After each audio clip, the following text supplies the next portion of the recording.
आजी हां हे दूध खूप कन्फ्युजिंग आहे ग. हां काहीच कन्फ्युजन नाही. अरे दूध असं तूप तसं आणि दुधापासून तूप बनतं. या दोघांमध्ये किती लांबचा अंतर आहे. चल कसं आता काय बनतं? मी तुला सोप्या पद्धतीने दाखवते कसं करायचं ते. आज साजूक तूप कसं बनवायचं ते आता ह्या माऊच्या मनात आलेलं आहे, तर मी हिला सोप्या पद्धतीने साजूक तूप कसं बनवायचं ते दाखवणार आहे. नमस्ते, मी कल्पना. आजी नातीच्या किचनमध्ये तुम्हा सर्वांचं स्वागत, मनापासून शुभेच्छा. तुम्हाला जर हे चॅनल आवडत असेल आजी नातीचं तर कमेंट करा, लाईक करा, सबस्क्राईब करा आणि नवीन नवीन व्हिडिओसाठी तुम्ही चॅनल पाहत राहा. तुमचा प्रेम आणि आशीर्वाद असंच आमच्या पाठीशी राहू द्या. दूध कसं तापवायचं ते दाखवते. मी 1 लिटर म्हशीचं दूध घेतले, ते तापायला ठेवलेले आणि दूध तापवताना घाई करायची नाही. बारीक गॅसवर दूध तापवायचं, त्याची मलाई छान येते. तर आता इथं आपलं लहान गॅसवर छान दूध तापून घेतलं आहे. सगळीकडनं त्याला साई सुटली तरी आपण ही साय एका बाजूला करून 1-2 मिनटं त्याला उकळी काढू आपण, म्हणजे मलाई छान येते. ही मलाई आपण बाजूला घेतली. आता 1-2 उकळ्या झाल्या की आपण दूध उतरू. दूध तापवताना दूध कधी असं पार वरपर्यंत येईल एवढं नाही करायचं, असं कडेला लागल ते. ही स्टेप बघा. आणि साय सगळी मग आपली जे मध्ये जमा व्हायची ते सगळे पातेल्याच्या कडेला जमा होते. म्हणून दूध तापवताना ह्या पद्धतीने दूध तापवा, मलाई छान निघते. बघा किती छान आली आहे मलाई आपली. आता ह्याला उकळी पण फुटली आहे. आता हे 2 मिनटं दूध उकळून झालं आहे. आता आपण गॅस बंद करू. दूध पूर्ण थंड होऊन द्यायचं आणि एकदम थंड झाल्यावर हे दूध आपण फ्रीजमध्ये ठेवूया, म्हणजे ह्याला छान अशी मलाई येते.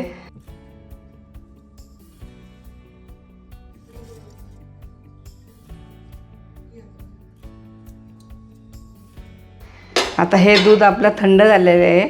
ह्याला कशी भाकरीसारखी साय आली ते बघा. अशी साय आली ना तर ह्याचं लोणी छान निघतं. आता हे भाकरीसारखी म्हणजे कशी बघा. आता सगळीकडनं पाहिली की अशी जाड अशी चौकडनं काढायची तिला.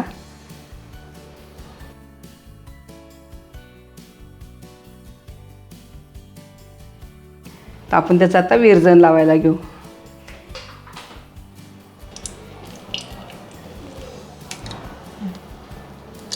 तर ही मलाई काढून झालेली आहे. तर आपण त्याचं आता विरजण लावणार आहे. तर त्याच्यासाठी आपण ना 2 चमचे ह्या साईमध्ये दही टाकणार आहे.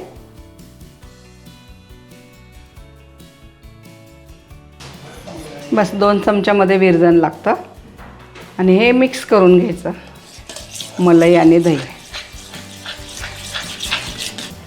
हे आपलं विरजण लागलं. आणि हे सारखं फ्रीजमध्ये नाही ठेवायचं, 2 तास बाहेर ठेवायचं, 2-3 तास फ्रीजमध्ये ठेवायचं. असं करून ते आंबट गोड दही छान तयार होतं आणि त्याचं तूप पण छान निघतं असं केल्याने. साई काढली आहे तशी रोज एवढीच साई येते, ती साई रोज ह्याच्यात टाकायचं. टाकल्यानंतर पूर्ण परत ते मिक्स करून घ्यायचं, म्हणजे ते लोणी छान, दही छान लागतं त्याचं, लोणी चांगलं निघतं. तर रोज आपलं ते प्रत्येक दिवशीचं ते साई मलाई टाकले की हलवत राहायचं. आणि हे भांडं 2-3 तास बाहेर ठेवायचं, नंतर फ्रीजमध्ये ठेवायचं, म्हणजे छान दही होत लागतं. हे बघा आता आठवड्याभराची माझी साई विरजण लावून ठेवलं होतं, त्याचं लोणी कसं झालं ते बघा. दही झालं आता 1-8 दिवसाचं एवढं जमतं माझं. असं घट्ट फक्त मलाईचं दही आहे हे. ह्याच्यात दुसरं दूध पण कमी असतं. अशी भाकरीसारखी मलाई असते ना, त्यामुळं हे लोणी दही छान होतं. तूप कढवण्यासाठी माझी स्पेशल कढई आहे, लोखंडी कढई आहे. ही माझ्या वापरातली आहे. मी ह्याच्यातच लोणी कढवते, काही भाज्या असेल तर सुद्धा करते. ह्याच्यामध्ये जर लोणी कढवलं ना तर अजिबात खाली लागत नाही आणि खूप छान तूप निघतं ह्याच्यात. आणि पौष्टिक असतं, त्यात लोखंड असल्यामुळं ते चांगलं पौष्टिक पण आहे. सगळं दही ह्याच्यामध्ये काढून घेऊ.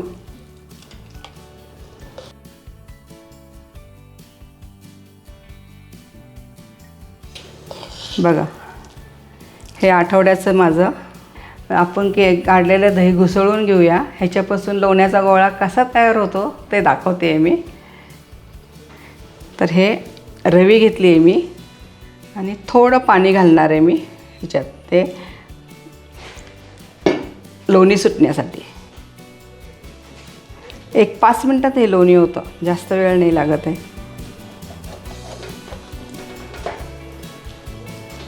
आम्ही कधी मिक्सरने नाही काढत लोणी, हातानेच घुसळतो.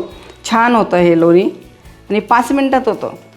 आणि मिक्सरचं एक कसं एक खायला आपण ताक घेतलं ना की असा करंट लागल्यासारखा होतो ताकाचा, म्हणून आम्ही कधी मिक्सरमधनं नाही काढत आहे. बघा आता हे लोणी वर यायला लागलं आहे. तुम्हाला जर हे असं घट्ट वाटत असेल तर थोडं पाणी टाकत जा, म्हणजे गोळा पूर्ण वर येतो. बायकोचा हात दुखत असल्यामुळे मी दही घुसळून लोणी काढत आहे आणि बायकोला एक प्रकारे मदत करत आहे. मला बायकोला मदत करायला आवडते. प्रत्येक वेळेस दही मीच घुसळत असतो. आता नवऱ्याने चांगलं घुसळून दिलं आहे. असा छान मोठा गोळा झाला आहे लोण्याचा. बघा हा लोण्याचा गोळा आहे.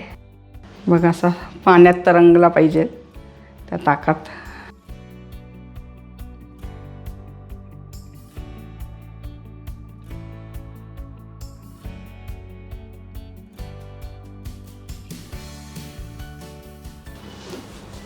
बघा आपला हा लोण्याचा गोळा किती छान झालेला आहे. उन्हाळ्यात लोणी शक्यतो सकाळी काढायचं नाही तर मग संध्याकाळी काढायचं, कारण ऊन चढलं ना की हा असा गोळा होत नाही, ते पागळत राहतो, त्याचं आपोआप तूप बाहेर येतं. त्यामुळे शक्यतो लोणी काढताना सकाळीच काढा, नाही तर मग संध्याकाळी काढा. शक्यतो संध्याकाळचं काढू नये म्हणतात, पण सकाळी लोणी काढलं तर मग असा गोळा निघाल, नाही तर ऊन जसं चढेल तसं ते पागळायला सुरू होतं लोणी, असा गोळा तयार होत नाही त्याचा.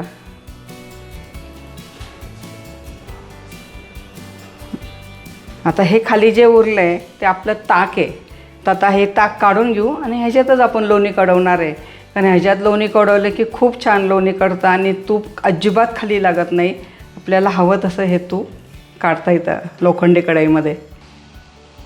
एक 5 मिनटात होतं, ह्याला काही लागत नाही. हे लोणी किती छान लोण्याचा गोळा आला बघा. अजिबात त्यात पाणी नाही राहिलं, काही नाही, गोळाच्या गोळा तयार झाला. ह्या पण मोठ्या गॅसवर नाही करायचा, लहान गॅसवरच ह्याला कढवायला ठेवायचं आणि एक 5 ते 10 मिनटात हे लोणी आपलं होतं. एक उकळी आली की असा पांढरा फेस येतो. आता हा फेस सोनेरी रंगापर्यंत होसपर्यंत आपण हे तूप कढवणार आहे. हा फेस गेला की तूप तयार व्हायला चालू होते. सोनेरी रंगावर छान असं रवाळ.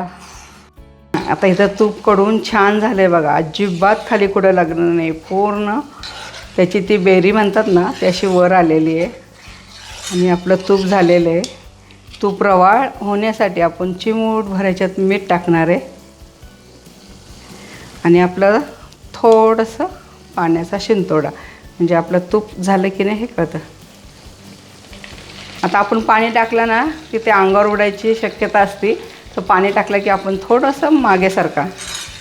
पाण्यामुळं ही बेरी सेपरेट होती बघा. आता बेरी कुठंही लागलेली नाही आहे कढईला, पूर्ण कढई प्लेन आहे आणि असं छान दाणेदार आपलं तूप रवाळ होतं असं. तर हे आपलं तूप कडून इथं झालेलं आहे. कुठं लागलं आहे का किती छान तूप निघालं आहे. आता हे कडवलेलं तूप आपलं थंड झालेलं आहे, तर आपण आता हे बरणीत काढून घेऊ.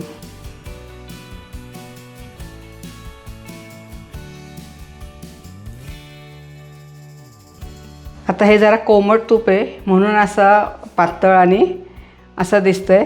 थंड झालं की हे असं छान रवाळ दाणेदार असं हे तूप दिसतं. ते जरा थोडं कोमट असल्यामुळं तसं दिसतंय. तेच तूप आहे, गेल्या आठवड्यात काढलं होतं मी. कशी वाटली तुम्हाला ही रेसिपी आवडली असेल तर कमेंट करा, लाईक करा, सबस्क्राईब करा आणि पुन्हा भेटूया अशाच नवीन नवीन पदार्थाबरोबर. तोपर्यंत संत तुकाराम महाराज म्हणतात, मन करा रे प्रसन्न सर्व सिद्धीचे कारण.